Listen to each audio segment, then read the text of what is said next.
아멘. 오늘 이 시간에도 하나님의 위로와 평강이 오늘 이렇게 주의 전에서 예배드리는 우리 모두들과 그리고 각 가정에서 삶의 자리에서 예배드리는 오늘 이렇게 모든 가족들을 위해 늘 항상 충만하시기를 주의 이름으로 간절히 축원드립니다. 오늘은 어버이 주일입니다. 오늘 이 시간 우리가 준비된 이 창세기 말씀을 통해서 이 말씀을 함께 나눌 때에 하나님의 은혜가 우리 가운데 임하게 될 줄 믿습니다. 특별히 우리 가운데는 이미 부모님이 돌아가신 분들이 계십니다. 돌아가신 분들은 그 부모님의 은혜를 기억하면서 감사할 수 있는, 그리고 아직 살아계시는 부모님이 계신 그런 분들은 오늘 이 말씀을 통해서 우리가 어떻게 그 하나님의 은혜에 보답할 것이며, 그리고 그 부모님의 사랑에 우리가 어떠한 삶을 살아가야 되는지를 깨닫고 다시 한번 마음을 다질 수 있는 이 자리가 되기를 간절히 바랍니다.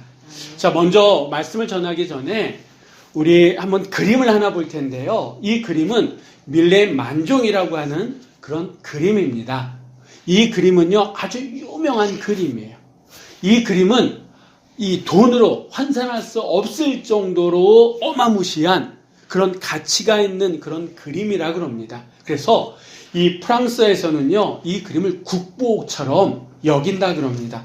근데 여기 보면 두 사람이 있습니다. 이 젊은 두 농부네가 일을 마치고 추수한 감자 바구니를 앞에 두고 석양, 노을이 이렇게 질 때 하나님 앞에 감사기도를 드리는 그러한 장면을 이렇게 그린 건데, 원래 이 그림은요, 우리가 아는 것처럼 이런 내용의 그림이 아니라 그럽니다. 그러니까 딱 봤을 때는 이 그림을 보면 마음이 평안해지고 하지만 원래 이 그림은요, 아주 슬프고 불행한 그림이었다 그래요. 무슨 말이냐? 이 빨간 원이 있는 이게 지금은 이 감자 바구니인데, 원래는 이 안에 뭐가 있었냐면 이 젊은 부부의 어린 아기의 관이었다 그래요. 그러니까 이 그림을 그렸을 때 1860년 정도에 이때 이 밀레는요, 물감조차 살 수 없을 정도로 가난하고 무명 화가였다 그래요. 근데 친구 중에 하나가 이 그림을 그리면 받는 조건으로 1000프랑을 빌려줬다 그럽니다. 그래서 이 밀레가 원래 그림을 그렸는데 다 똑같고 이 밑에 아기 관을 그렸다라고 하는 거예요. 그러니까 이 젊은 부부는요, 자기의 자식, 굶어서 죽은 자기의 자식을 묻기 전에 하나님 앞에 기도하는 그런 그림입니다. 원래는. 그런데 그 친구가 볼 때에 너무 섬뜩한 거예요. 너무 공포스러운 거예요. 그래서 그 친구가 이 밀레에게 부탁하기를 여기에다가 관 말고 차라리 감자 바구니의 그림은 어떻게 했느냐라고 부탁을 하고, 그래서 밀레가 관이 아닌 이 감자 바구니를 그렸다 그럽니다. 그랬더니 분위기가 완전히 바뀌어졌다라고 하는 거예요. 다른 거 다 똑같은데 아이의 관을 감자 바구니로 바뀌었더니 이 그림의 가치가 올라가고 분위기가 바뀌고, 지금은요, 이 그림을 보면 사람들이 평안함을 느낄 수 있을 정도로 완전히 달라진 그런 작품이 되었다는 거죠. 저는 이 얘기를 들으면서 어떻게 보면 우리의 인생도 그렇지 않을까라고 하는 생각이 들었습니다. 복잡하고 얽히고 설킨 그런 관계, 그런 일들도 가만히 이렇게 돌아보면서 이 생각을 달리 하다 보면 얼마든지 현실 속에서 달라지는, 첫째는 내가 달라지면 그 일들을 바라보는, 그리고 그 안에서 뭔가를 얻을 수 있는 그런 일들이 많다라고 하는 겁니다. 특별히 오늘 이 시간 우리의 시선을 하나님께 돌리고 우리의 길을 주의 말씀에 집중할 때에 지금 우리의 삶 속에 있는 그런 문제가 달라질 수 있고, 달라져 있는 나를 통해서 그 문제 해결점을 찾을 수 있는 그런 은혜가 우리 가운데 있으시기를 주의 이름으로 간절히 부탁을 드립니다. 오늘 우리가 읽은 이 본문의 말씀은요, 잘 알고 있는 말씀이에요. 주일학교에서는 그 아이들에게 이런 그림을 통해 가지고 많이 알려진 그런 이야기 가운데 하나이기도 합니다. 이 노아, 그 하나님이 물의 심판으로 세상을 심판하셨을 때에 유일하게 살아남은 가정의 가장입니다. 그 심판 속에서도 살아남았다라고 하는 거예요. 물의 심판으로 물로 세상을 심판하신 그 이후에 이 노아는 방주에서 나와가지고 이제 농사를 짓기 시작합니다. 특별히 어떤 농사를 짓냐 하면 포도를 심고 그 포도를 가꾸기 시작했다라고 하는 거예요. 근데 하나님의 은혜로 그 포도가 잘 자라가지고 엄청난 수확을 얻게 되었습니다. 그래서 그 수확한 포도를 가지고 이 노아는요, 포도주를 만들고 담그고 난 다음에 잘 익었을 때에 그 포도주를 마시기 시작했다라고 하는 거죠.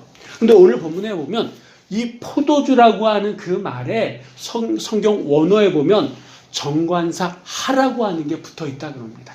그러니까 무슨 말이냐면 그 포도주 이런 뜻이 되는 거예요. 그러니까 이것을 해석하면 노아는요, 그 포도주, 그러니까 수확해서 담근 그 포도주를 이미 알고 있다라고 하는 거예요.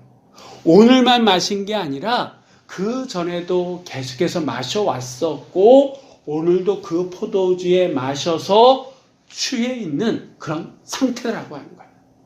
포도주를 마셔서 취하다 보니까 자기 조절 능력을 상실해 버렸습니다. 그래서 스스로 옷을 벗고 자기 장막에, 자기 텐트에 벌거벗은 채 누워 있는 게 지금 이 노아의 오늘 본문의 상황이다라고 하는 거죠.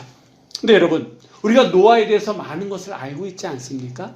지금은 오늘 본문에는 포도주에 취해가지고 옷을 벗고 이렇게 누워있는, 그리고 오늘 본문 이제 끝부분에 가니까 이제 깨어가지고 술 깨서 딱 보니까 자기의 둘째 아들이 그랬다라고 하는 얘기를 듣고 그 둘째 아들을 저주한 이 노아. 그런데 원래 노아가 이런 사람이었냐라고 하는 거죠. 원래 우리가 알고 있는 노아는 이런 사람 아니었잖아요. 성경도 그에 대해서 창세기 6장 9절에 보니까 의인이요 당대 완전한 자며 하나님과 동행한 사람이었다 이렇게 얘기하거든요. 그러니까 창세기 6장까지만 하더라도 그는 하나님께 인정받은 사람이었습니다. 완전할 정도로 그런 사람이었다라고 하는 거예요. 우리가 잘 아는 것처럼 120년 동안 주변의 사람들이 뭐라 그러던 개의치 않고 방주를 만들었던 사람이잖아요. 하루 이틀이 아닙니다. 1년, 2년이 아니라 120년 동안 주변에서 조롱하고 뭐라고 하는 그런 소리 뻔히 알면서도 하나님의 말씀이니까 그 말씀을 붙들고 120년 동안 방주를 만들었던 사람이 이 바로 노아예요. 하나님 말씀 앞에서는 정말 소처럼 우직하게 충성했던 흔들림 없던 그런 사람이 이 노아였고, 그러기에 하나님께서 세상을 물로 심판하셨을 때에 살아남을 수가 있었다라고 하는 거죠. 그처럼 세상 앞에 당당했던 이 노아가, 하나님께도 인정받았던 그 노아가 오늘 본문에 나오는 말씀처럼 600세가 넘은 어느 날부터인가 이제는 스스로의 감정을 조절 못하는, 그러니까 자기 몸 하나 감당할 수 없는, 죄송합니다만 노인네가 돼버렸다라고 하는 거예요. 자식들의 근심거리가 되었다라고 하는 겁니다. 늘 당당할 줄 알았던, 세상 앞에 당당하고 하나님께 늘 인정받을 거라고 그 누구도 의심치 않았던 이 노아가 이렇게 됐다라고 하는 거예요. 저는 이런 노아를 보면서 그런 생각이 들었습니다. 저희 부모님, 그러니까 장모님, 장인어른, 그리고 저희 부모님 아직 살아계시거든요. 그러니까 저에게 있어서 부모님은요, 늘 정말 세상 그 어디에 갖다 놔도 살아남으실 수 있는 그런 생활력을 가지고 계신 그런 분이셨어요. 그런데 어느 순간부터인가 저희 부모님이 약한 모습들이 보이기 시작했습니다. 늘 당당하실 것 같았는데 어느 순간부터인가 힘들어하시고 아파하시고 또 어느 순간부터인가 제가 볼 때에 저렇게 하셔도 될까 할 정도의 걱정 어린 마음을 주는 그런 분들이 되어져 버렸다라고 하는. 근데 그게 제 부모님만 그러냐라고 하는 거죠. 여러분들 가운데 살아계신 부모님들도 어떻게 보면 그런 연령대가 된 거 아니겠습니까? 나이 드시다 보니까 예전에 그 당당함은 꿋꿋함은 이제 사라지시고 어떻게 보면 우리들의 자식들의 염려의 대상이 되고 근심거리가 돼버렸더라고 하는 거. 그런 부모님을 우리가 어떤 마음으로 어떤 시각으로 바라봐야 되고 어떤 삶의 자세를 취해야 되느냐. 한 번, 두 번 그러면 별 문제 아니에요. 그런데 시간이 지날수록 그 일들이 반복되어지고 시간이 가면 갈수록 좋아지는 것이 아니라 악화되어졌을 때 솔직히 자식들은 힘들어하지 않습니까? 세월 앞에 장사 없다는 거 압니다. 자식이 크는 것만큼 부모는 늙고 자식이 힘이 있어지는 것만큼 부모는 상대적으로 약해진다라고 하는 것도 모르는 게 아니에요. 알아요. 그리고 이미 그런 힘들고 약해져 있는 부모님께 우리가 어떻게 자식이 된 우리가 어떻게 해야 되는지 이미 그 답도 알고 있어요. 그런데 막상 그 현실이 나의 현실이 되어졌을 때 우리는 내가 아는 것만큼 그렇게 행동하지 못하는 게 또한 우리의 현실이다라고 하는 거예요. 그래서 오늘 이 창세기 9장에 나오는 이 노아의 이런 모습 속에 노아의 자식들, 아들들이 어떠한 행동을 취했는지를 우리가 한번 보자라고 하는 거예요. 그래서 우리가 닮아야 될 것은 닮고 그렇지 말아야 될 것은 물리칠 수 있는, 힘들어도 하지 말 수 있는, 하지 않게끔 하나님 앞에 하나님의 도우심을 바랄 수 있는 그런 모습이 우리 안에 있었으면 좋겠습니다. 자, 그러면 그렇게 당당했던, 곧게 살았던 이 노아가 술이 취해가지고 자기 옷을 스스로 벗은 이 상태, 이 상황 속에서 그의 자식들은 어떤 행동을 취했는지 한번 보겠습니다. 자, 먼저 우리 한번 22절의 말씀 우리 한번 다 같이 읽어보도록 하겠습니다. 가나안의 아버지 함이 그의 아버지의 하체를 보고 밖으로 나가서 그의 두 형제에게 알리매. 아멘. 자, 오늘 술에 이미 취해버린 이 노아의 모습을 제일 먼저 본 아들이 누굽니까? 함이라고 하는 둘째 아들입니다. 이날따라 함이 그 아버지의 그 장막에 먼저 들어간 것 같아요. 근데 이 말씀에 보니까 보다라고 하는 말이 있지 않습니까? 그의 아버지 하체를 보고 이 말이 있어요. 이 보다라고 하는 이 말은 히브리어로 라라고 하는 말인데 이 말은요 단순히 지나가면서 스쳐 지나가면서 그냥 쳐다본 이런 의미가 아니라 이 라라고 하는 말은요 마음속에 부정한 생각을 가지고 그 모습을 면밀히 볼 때 쓰는 단어라 그럽니다. 그러니까 이 함은요 아버지가 술에 취해가지고 다 벌거벗는 그 모습을 그냥 스쳐면서 지난 것이 아니라 안 좋은 생각을 가지고 그것을 면밀히 봤다라고 하는 거예요. 그리고 난 다음에 그것을 어떻게 했습니까? 밖으로 나와서 그의 다른 형제들에게 여기 보니까 알렸다 이렇게 얘기해요. 그리고 알림에 알렸다라고 하는 이 단어도 히브리어로 나가드라고 하는 말을 쓰는데 이 말의 뜻은요 선언하다, 누설하다, 배반하다 이런 뜻이 있다라고 하는 거예요. 그러니까 이 함이라고 하는 이 둘째는요 아버지가 술에 취해서 벌거벗은 그 모습을 그냥 아버지 오늘 그냥 술 취해서 또 누워 계시네 이렇게 본 것이 아니라 그것을 밖에 나가서 그의 다른 형제들에게 얘기하는데 누설하는 것처럼 아버지의 그 권위, 아버지의 그 생각을 완전히 배반하고 아버지는 전혀 안중에 두지 아니하고 조롱 섞인 말로 그 형제들에게 말했다라고 하는 거예요. 그러니까 아버지가 오늘도 그냥 술 취해가지고 저렇게 또 누워 계셔 이게 아니라 오늘도 아버지는 술 처먹고 뭐 이렇게 뭐 이런 식으로 그 형제들에게 얘기했다라고 하는 거예요. 이런 모습에 대해서 성경은 아니다라고 얘기하고 있는 겁니다. 여러분, 지금 이 함은요, 아버지의 인격이나 아버지의 권위 이런 것은 전혀 아랑곳하지 않고 지금 자기 눈에 비춰진, 자기 눈에 보여진 그것에 마음이 상한 거예요. 오늘 또 아버지는 또 술 먹고 뭐 그랬다고. 왜 맨날 이렇게 술 먹고 저렇게 했나? 자기의 감정과 자기의 그런 마음이 섞여진 채로 형제들에게 얘기하고 있다라고 하는 겁니다. 사회에는 일정한 기준이라고 하는 게 존재합니다. 그 기준이 우리 사회를 떠받쳐주는 힘이 되기도 합니다.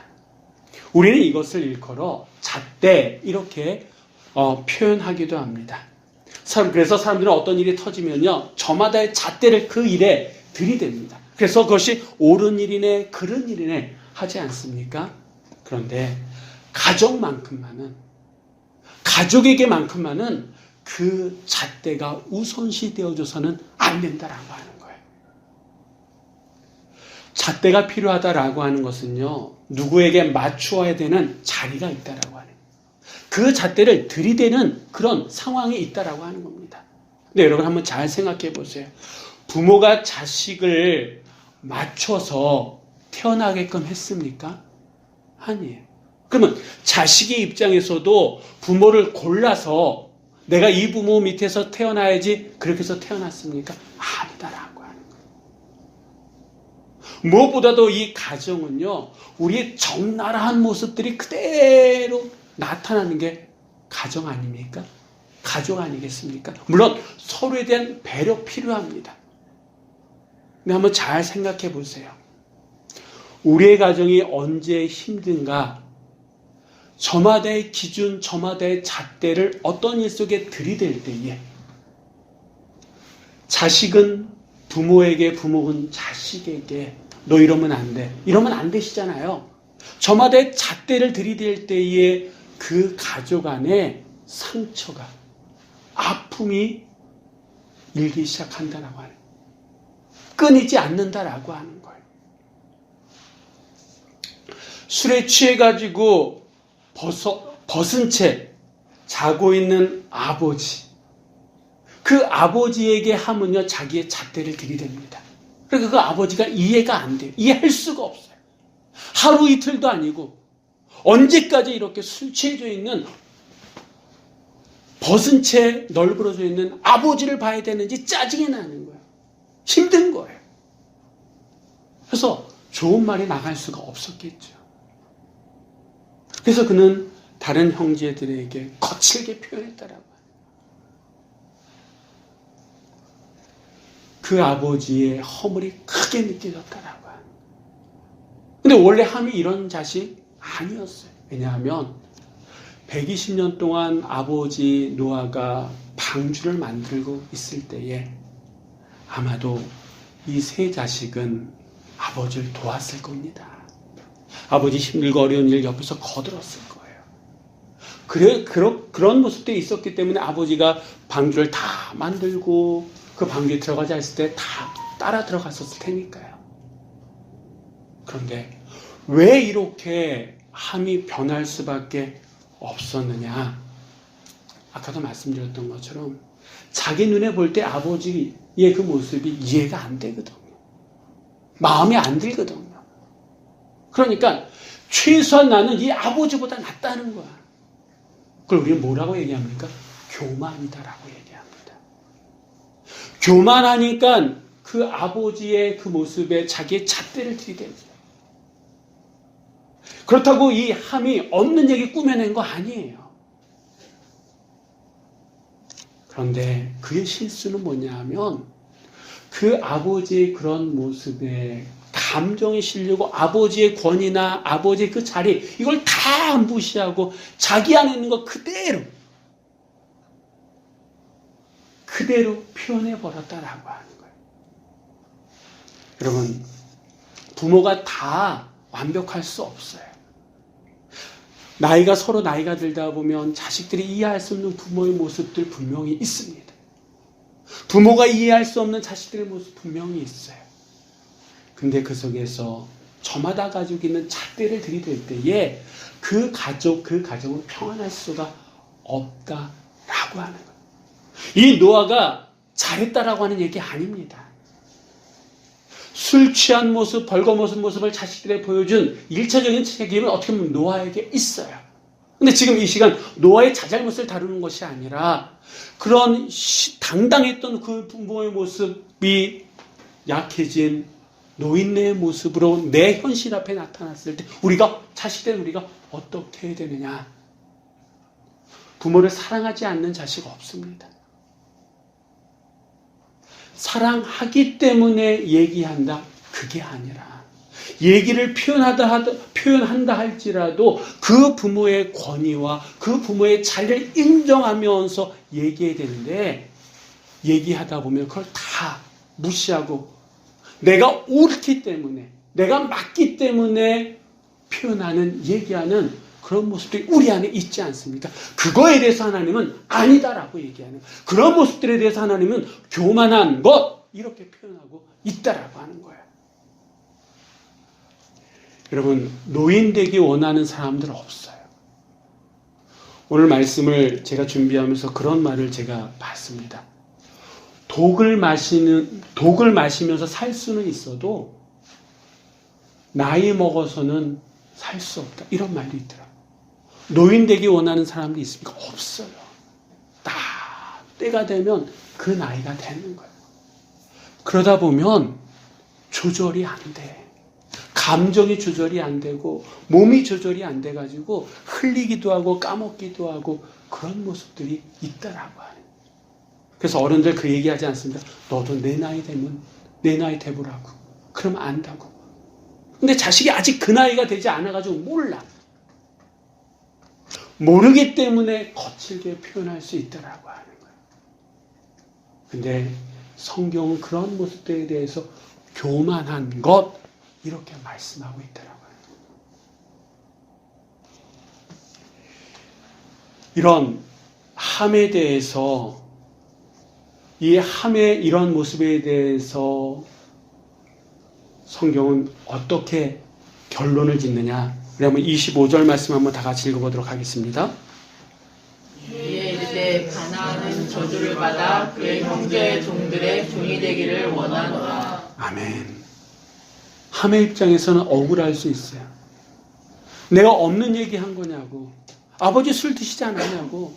또 저렇게 벌거벗은 채 저렇게 누워있는 거 아니냐고. 난 있는 얘기를 했는데 내가 왜 이런 아버지로 하여금 잘못을 한 그런 아버지로 하여금 이런 저주의 말을 들어야 되냐고 얼마든지 얘기할 수 있습니다. 근데 성경은요, 이 함의 내면 속에 담겨져 있는 그 아버지의 권위, 이건 아버지의 권위뿐만 아니라 하나님의 권위에 대한 도전으로 본다라고 하는 거예요. 그래서 여러분, 자식을 축복하려고 하는 부모들이 자식을 저주하려고 하는 부모가 있겠습니까?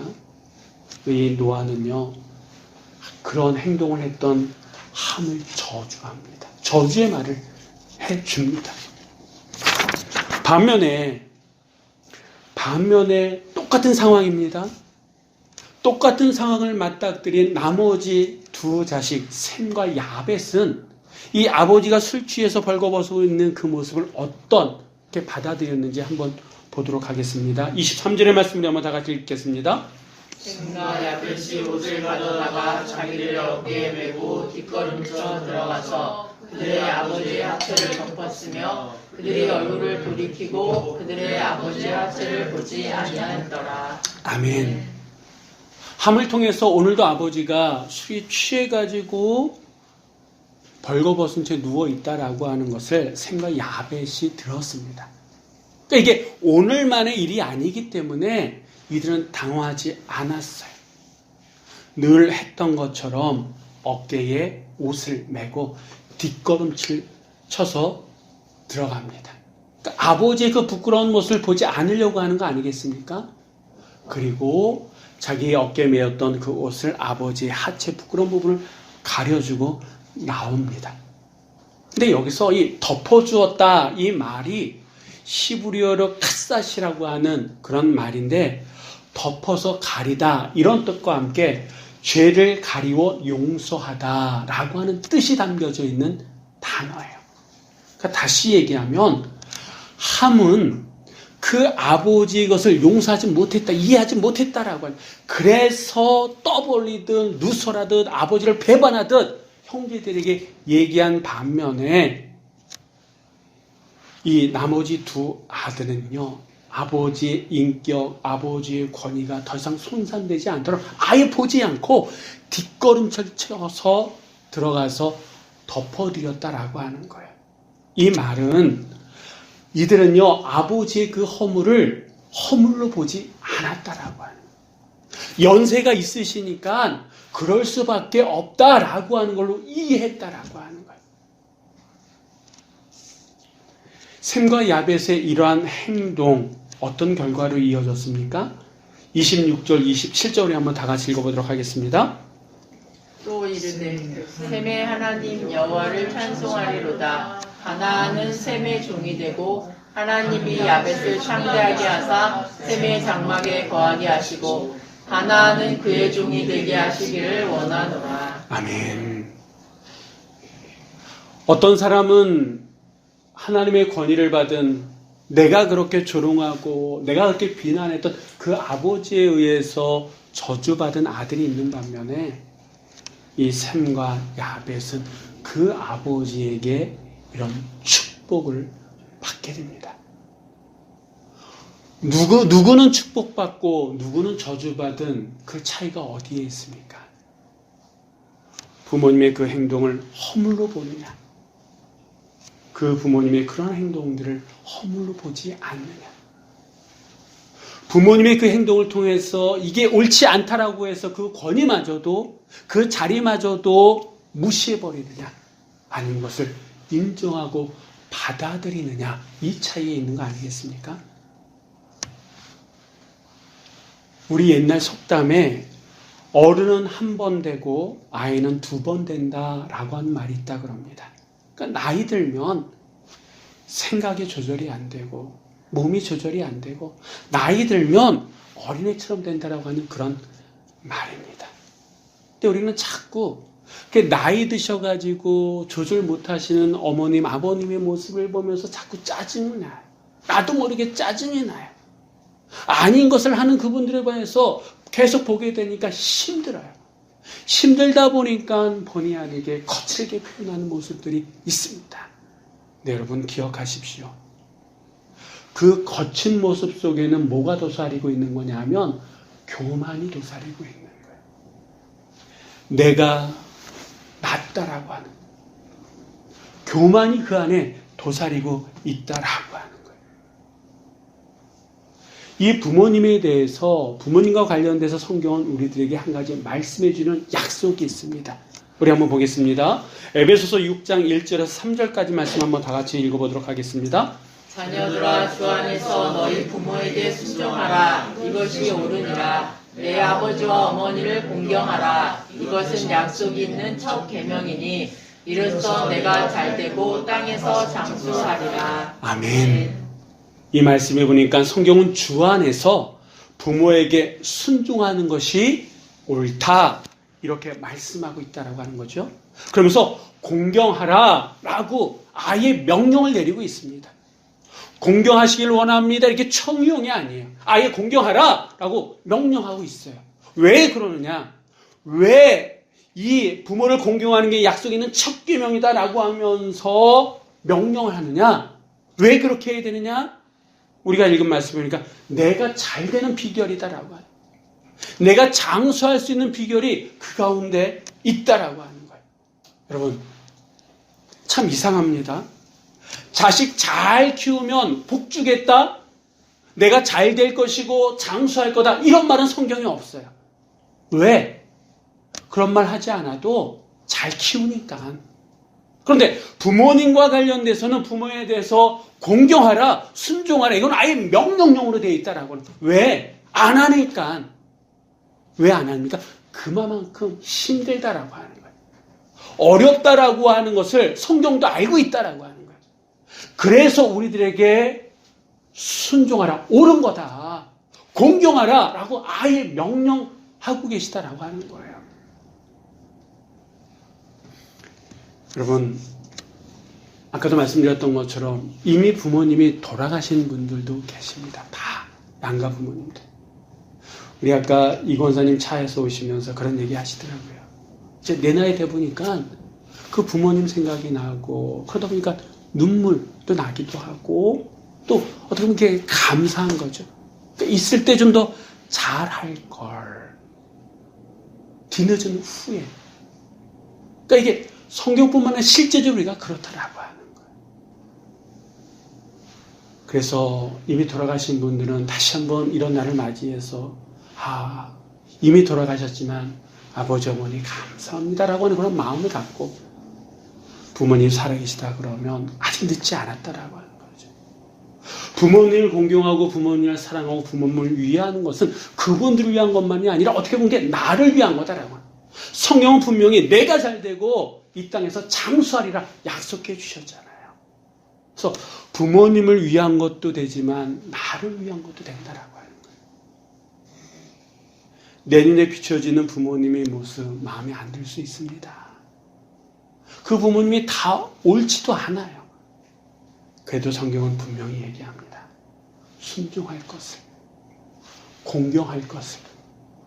내가 뭔가를 부모님에게 얘기할 때에 그분들의 권위를, 최소한 그분들의 자존심 상하지 않도록 말씀드릴 수 있는 그 지혜가 우리 안에 있어야 된다라고 하는 거예요. 그래서 그 말이 죄가 아니라, 교만에서 나오는 말이 아니라 정말 사랑에서 나오는 말이 될 수 있는 그런 지혜로움이 우리 안에 있을 때에 우리에게 셈과 야벳에게 허락하신 그 축복이 우리에게 주어짐을 믿으시고, 오늘 하루만큼만은 1년 365일 늘 부모님을 순종하고 공경하는 하루가 되겠지만, 오늘 이 하루만큼만은 부모님에게 정말 더욱더 잘할 수 있는, 부모님의 마음을 기쁘시게 할 수 있는, 그분의 마음을 살필 수 있는 이 하루가 되시기를, 이번 한 주간이 되시기를 주의 이름으로 간절히 축원드립니다. 기도하시겠습니다.